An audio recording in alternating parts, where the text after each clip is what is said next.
I can always appreciate a good, slow, contemplative puzzle game. However, I can't say I've ever played a game that is part meditative and part exhilarating in the same way as Jusant. Jusant is a third person adventure game.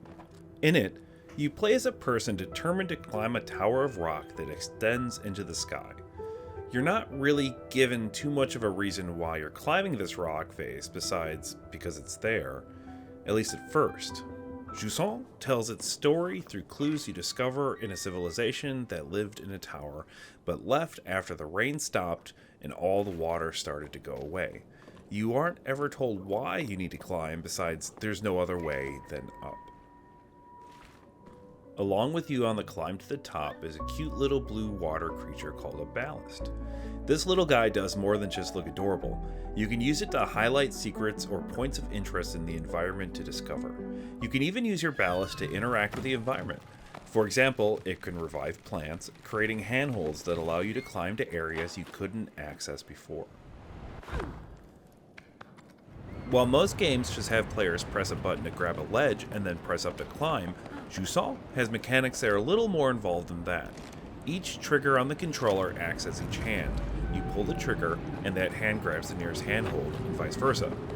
This isn't always the most precise system, as your character's hands don't always go where you expect, but that only happened to me a few times. There are scenarios which require you to consider which hand to use, or require you to swap hands, but once I got used to the controls, it felt like second nature, even when the handholds got a little more complicated. Stamina is also a consideration, as you can't just climb forever.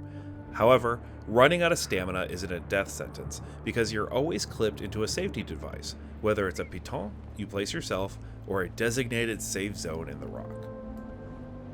I never played another game that handles climbing quite like Jusant does. Climbing in video games is often at the threat of death, not in Jusant. Instead, failure is met with the opportunity to try again, not a grisly death scene to ruin your good vibes. During your climb, you can place a set number of pitons that act as sort of checkpoints. If you fall, you can just reel yourself back up to your last safe location and try again. Because there's no threat of dying, climbing in Jusant doesn't feel as nerve-wracking as in other games, even as you're climbing to incredible heights. I'm afraid of heights, but knowing that I can't fall to my death doesn't invoke that fear at all, so I can focus on the climb. And climbing in Jusant is damn fun. It was a joy to explore off the beaten path just so I can find my way back up to where I was. It's that satisfying. While fun, climbing stays pretty simple. There isn't much variation in the way that you can use your character to climb, and there are no skill points to spend to level up or anything like that. However, there are a few things in the environment that change how climbing works, like the flowers that you can revive with your friendly ballast, and more.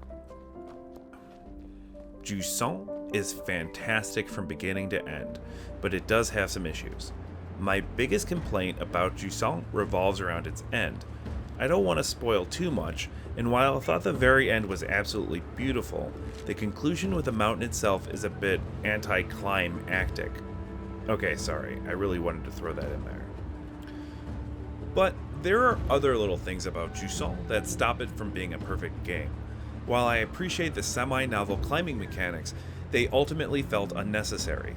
Handholds were mostly always available, and I eventually found myself mindlessly spamming left trigger, right trigger until I got to where I wanted to go. There were just a few times that I had to really consider where to put my hands. On top of that, sometimes the hands would bug out and do all sorts of crazy things visually. 2023 is shaping up to be one of the best years in gaming in a really long time. It's inevitable that some great games are going to be lost in all of the noise, but I hope Jusant climbs to the top to get the recognition it deserves. It's a slow burn punctuated by exciting climbing sequences, and definitely one of the standout games of this already standout year. Thanks for watching. We are Culture Combine.